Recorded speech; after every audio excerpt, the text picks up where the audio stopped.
thanks everybody for coming to our weekly lecture with Hempology 101.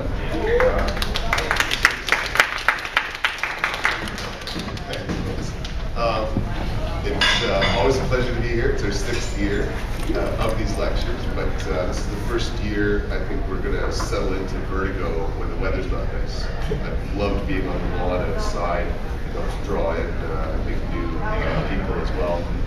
But when the weather's not nice, we have full use of this being part of the student union building and such. We should be able to book this year after year without a problem. So this is the first of many years of Hempology lectures here, something I quite look forward to. And really looking forward to today's lecture because I don't have to teach it. And moreover, it's one of my favorite topics, which is hemp products. And I'm really working in the pot fields more than the hemp fields, so I'm not staying current with what's all going on. But our friend Sean is, and Sean Warrington is here as the assistant manager of Hemp Company to talk about all the different hemp products that are available in the store, and otherwise even coming on to the market activities. But for just a second here, I have to introduce some of my work in hemp as well. I've been a long-time advocate. I've written this Hempology textbook. This is on hemp paper, but in January we hope to print a proper copy in some ways, but it won't be on hemp, so it won't be exactly what I've envisioned, but one day it will be.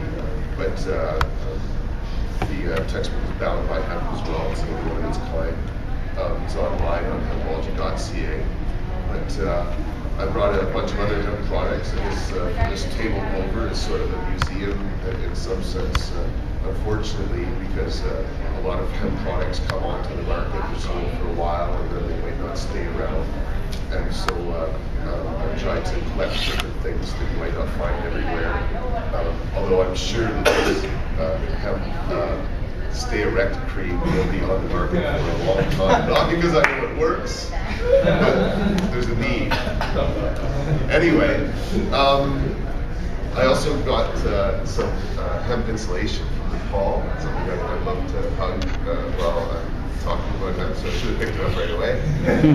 But it's obviously non-toxic and very environmentally friendly for the workers in the factories, the farmers in the fields, and obviously people in their homes.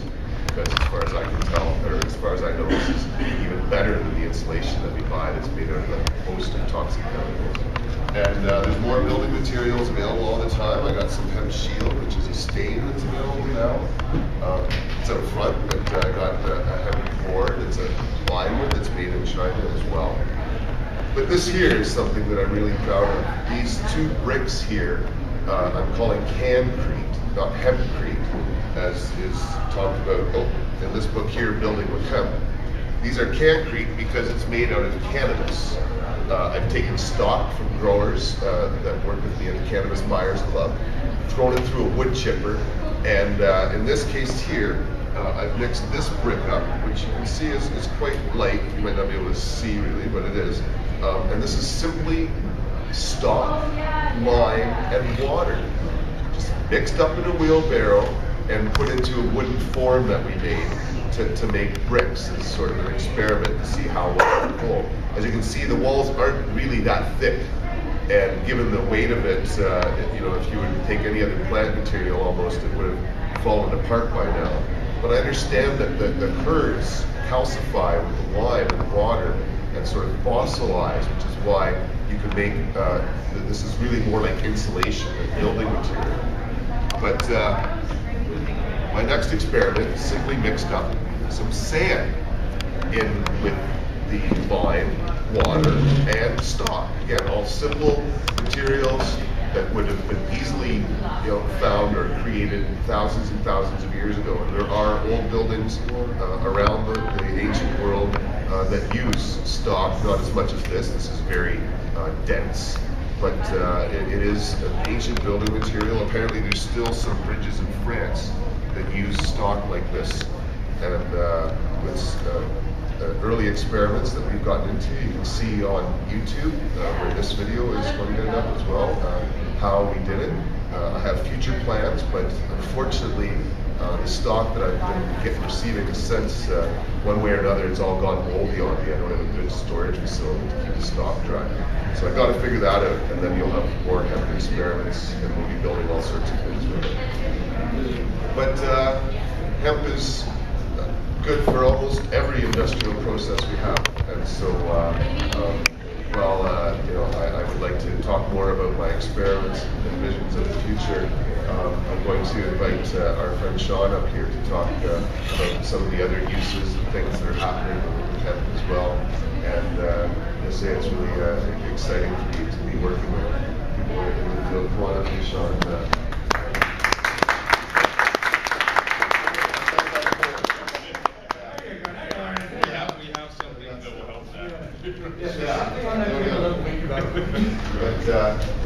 Sean works at Hemp Company, which is a flagship hemp store in town, and he's going to tell you all sorts of things about it. So welcome to Hempology, Sean. And I should mention it's his first public talk, not that I want to make him nervous. I'm really honored at the number of people who've made their first public appearance at various Hempology events, which includes David Ratzer, Victoria police officer, Dr. Paul Morsey, a number of very prominent activists who actually spoke for the first time at Hempology, and I'm happy to have another one here today. Thanks everybody for showing up and hopefully bearing with me while I go through this.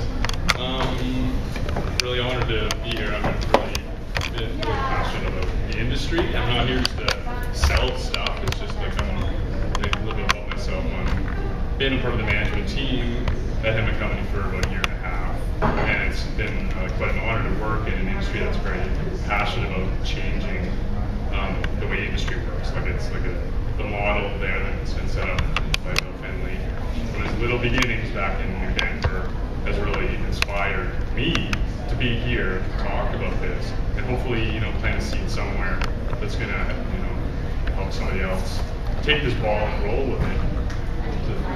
I think we're in a really interesting time, and Ted was kind of saying, don't really, there's other lecture series that talk about the history and all the challenges that come with that throughout history. I don't really want to talk about that too much, but I kind of have to touch on it. I kind of like to more consider it more the story of the hemp industry, because it's really not over, it's not the past, and we have a really unique opportunity in Canada to go with, to take these opportunities and really move forward with it. I can't really think about talking about hemp without thinking about sustainability and the way that this has become a part of our common knowledge, really common collective, really quickly. I've found it's really starting to, you see it everywhere. I started looking through magazines for just restaurants in town that are like everything. Everybody's really interested in the locally sourced, sustainable stuff, things that are really going to be better for the environment in the future. And the green movement is really, I'm seeing it happen really a lot more than it was before. It's really vocal. And I think the flag, like literally and figuratively, for the sustainability movement is with hemp. It's been Hemp for Victory back in the 40s, should be re-envisioned into something new, because this really is something we can go with, and it's good for everybody, good for your health, it's good for the environment, it's good for the planet. It's not it's something that the story itself is like, it's a great page turner. So looking into history, I'm sure a lot of you know about it. It's got intrigue, it has corruption and greed, and maybe a lot of you know how it came to where it is today. But I'm also seeing it now as a symbol of hope, because there's a lot of innovators out there that have decided that we don't need to go back. Those laws are never going to come back about industrial hemp, and so we can kind of go forward with this and really do some really exciting things with it. Virtually every culture on this planet has used hemp in some way in the future. This is really a no-brainer for why aren't we doing this stuff now? We really need to support this kind of industry, because this is where we can really move forward and do all these things that kind of got pushed aside by industry and create a new model of the future, really. Canada has a really unique perspective on it, and you can see all the stuff here. There's a tremendous amount of food products in here. Like, since it's been deregulated in Canada since 1998, it's really ballooned as a health food in Canada. And it's not just a health food store thing anymore. It's coming out of a niche market. It's not really in the closet anymore. You walk into Thrifty's and you're stumbling over like towers of Manitoba Harvest hemp seeds that are there right in your face. Right? They're a huge Canadian mover, and I think some of their figures over the last 4 years, their exports of oil to the United States, where you can't even grow it, unfortunately, is like 500%. So like there's a really, Health Canada has approved like 300 farms in Canada to grow hemp as a food product. And unfortunately, that's the challenges that we kind of have right now, because we really have taken the ball and ran with it with food and oils and topicals that we have a total market that we have an advantage of over the United States, but can't grow. It's just a shame. Everybody knows that there's the economic challenges, and it's just a no-brainer why we're not really doing this kind of conversation. One of the great things that I can do working at Hemp is I meet people from all over the world every day. And part of our mission and passion, I'm down in the store, I don't know if anybody know where Hemp Products is in town? It's we're right across from the bay at Fort and Government Street, and we've been there for a couple of years now, and it's right in the center of tourist traffic. So when we get, the economy of Victoria really relies on a lot of those people. The cruise ships that come in, one of the first things that they see in Victoria is the hemp store, which is awesome. So they come in, check it out, and we get to talk to them about all kinds of things they don't even know about. And it's amazing at how much BS that the industry's had to go through over the years that it's just mind-boggling. So it's a personal mission of mine to trying to get the word out there of what it is and how useful it is. And it's surprising, like talk to people from every corner of the globe, and they can take a little piece of information back and use that to to their advantage somehow, and try to create take some seeds with you and see how healthier you're going to feel, or here's some creams that's going to clear up some eczema that you have, something like that. Like it's really nice to find something that doesn't have to rely on petrochemical industry, and nature is providing this for us in virtually everywhere. And if you deregulate in Canada to the point where you grow it in your backyard, you got a protein source that are growing with your tomatoes and your tulips and your beautiful garden. You got protein grown in your backyard. Hemp seeds are an amazing source of plant protein. It's like almost unbeatable. It's better when most people try to get away from meat diets, meat sources of protein. Soy is the first thing that comes to mind. It's an easy one. It's been around for a long time. There's some challenges in the soy industry, and an alternative is hemp seeds, which can be grown completely organically. We've got a couple varieties here from some local dudes. You can get it in seed form. You get a protein powder. The oils you can use for salad dressings and all kinds of things like that. And you've got 5 tablespoons of hemp seeds. You've got almost half the protein for the entire day. That's an incredibly efficient source of protein.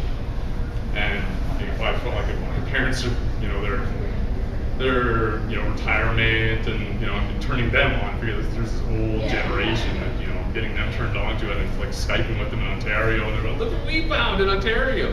I was really excited that I'm getting them turned on to that for help them through longevity, right? I want them to be around for a while, so it's good.